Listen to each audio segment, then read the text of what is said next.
নমস্কার বন্ধুরা, লক্ষ্মী কুটিরের রান্নাঘরের পক্ষ থেকে সবাইকে অনেক অনেক স্বাগত জানাই।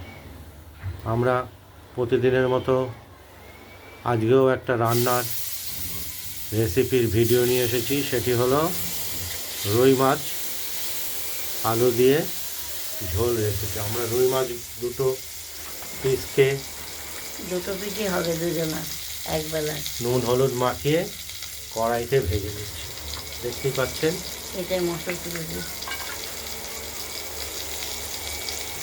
আজকে আমাদের এই রুই মাছ দুটো একবেলারই আইটেম, একবেলাই খাবো আমরা, ওই একবেলার মতোই। সঙ্গে দেব আমরা আলু টমেটো। আলুটাও কেটে রেখেছি, টমেটোটাও কাটবো,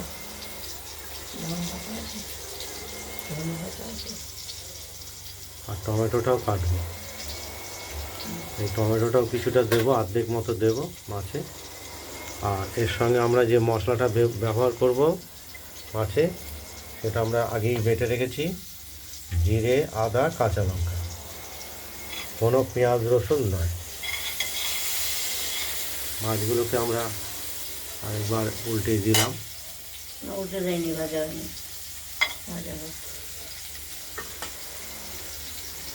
ভাজা হয়নি তো। টমেটোটাও আমরা কেটে রাখলাম, সব পরপর দেখাচ্ছি। তারপর আরেকটাও ভিডিও দেখাবো, এই যে বাঁধাকপির তরকারি দেখিয়ে রাখবো। এই মাছের ভিডিওটা শেষ করার পর আরেকটি দ্বিতীয় ভিডিও নিয়ে আসবো, সেটি হলো বাঁধাকপির তরকারি। বাঁধাকপি আমরা কুচিয়ে রাখছি, ওটা হলে। আর তার সঙ্গে দেবো আমরা মটরশুঁটি, আর দেবো টমেটো, আর আলু, আর দেবো আলু। যাই হোক, এখন মাছের ইয়েতে ফিরে যাই। মাছটা ভাজা হচ্ছে।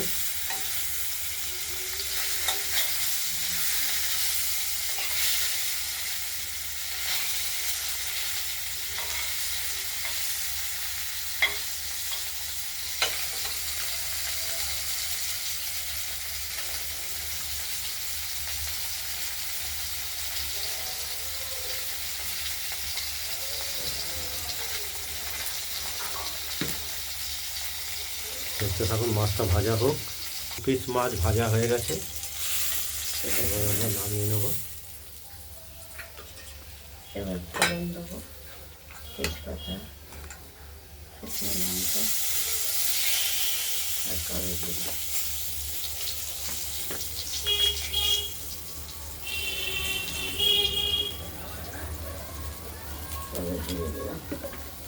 তেজপাতা, শুকনো লঙ্কা, কালো জিরে আর তেল দেবো।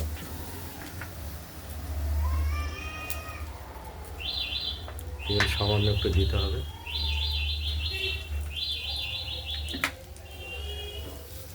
তেতে গেছে, আলুগুলো দিয়ে দেবো। আমি বলি আলুগুলো এবার, তেল মশলা হয়ে গেছে, আলুগুলো দিয়ে দিলাম। আলুগুলো ভাজা হলে তারপর টমেটো দেবো।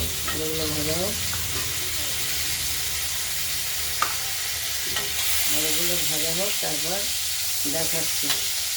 একটু ভেজে দেবো, ভাজা হয়ে গেলে তরকারি। আলুগুলো ভাজা হচ্ছে,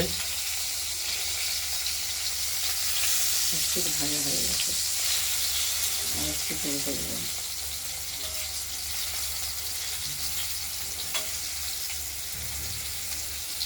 এবার টমেটোগুলো দিয়ে দেবো। আলু ভাজা দিয়ে হয়ে গেছে, তাই টমেটোগুলো দিয়ে দিলাম। টমেটোগুলো একটু নরম হবে, তারপর মশলা দেবো।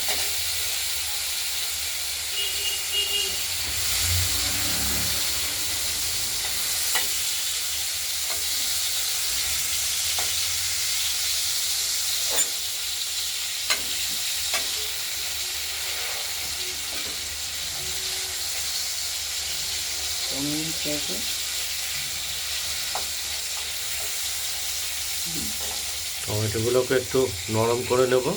তারপর মশলাটা তেলে ভেজে তারপর মশলাটা দেবো। মশলাটা এখন তুলে নিই শিল থেকে। হুম। হ্যাঁ, আলু ভাজাটা হয়ে গেছে, টমেটোটাও গলে গেছে। এবার মশলা আর হলুদ মিশিয়ে দিয়ে দিলাম কষানোর জন্য। কষানো হবে সুন্দরভাবে, তারপর জল দেবো।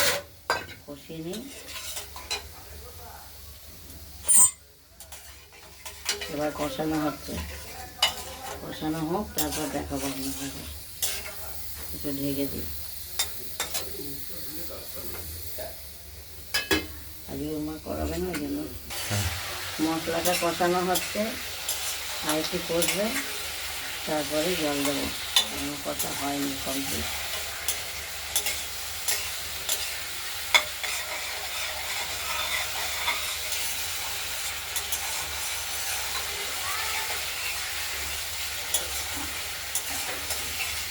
কষতে কষতে তেল বেরোবে, তেল বেরিয়ে এসছে।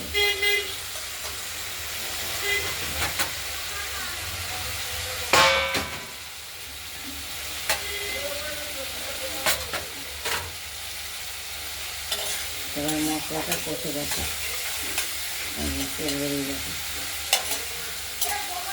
এবার জল দিয়ে দেবো।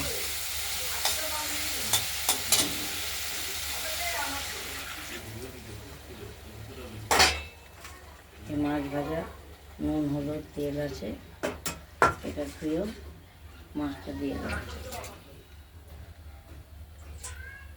এবার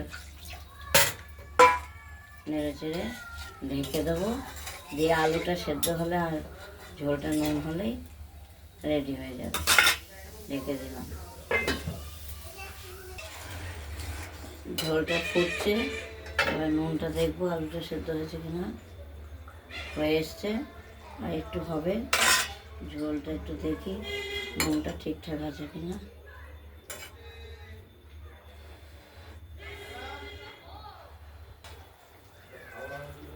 মাছের ঝোলটা কাটা রেডি, রুই মাছের ঝোল আমাদের রেডি হয়ে গেছে নামিয়ে ফেলবো এবার। আলু দিয়ে। আর আলু আমরা সেদ্ধ হয়ে গেছে। নামানোর আগে দিয়ে দেবো ধনে পাতা। এই যে ধনে পাতার পাতা আমি কেটে দিচ্ছি, ধনে পাতাটা অবশিষ্টাংশ কিছুটা ছিল, ওটাই দিয়ে দেবো। সেইটুকুই দেবো। হয়ে যাবে এটুকু। এতেই কাজ হয়ে যাবে। তো কুচিয়ে মাছের ঝোলে দিয়ে দেবো।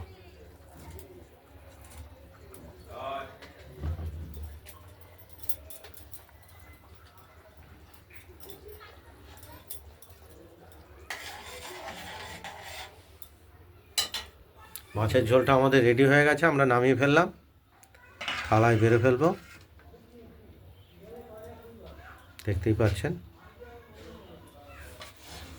আপনাদের মাছ ভেজে নামিয়ে ফেললাম।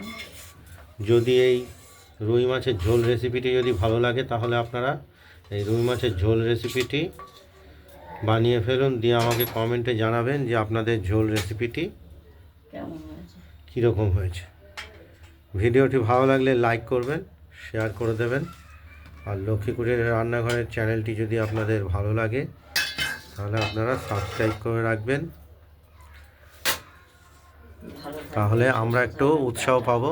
খুব ঠান্ডা পড়েছে আমাদের দিকে। আর এই শীতের মধ্যে নড়তে চড়তে কষ্ট হচ্ছে। রান্না করা তো দূরে থাক, নিজেরাই পাচ্ছি না খাবার। আমরা দ্বিতীয় আরেকটা ভিডিও দেখাবো, সেটা হলো বাঁধাকপি তরকারি তরকারি। নমস্কার, ভালো থাকবেন। ওটা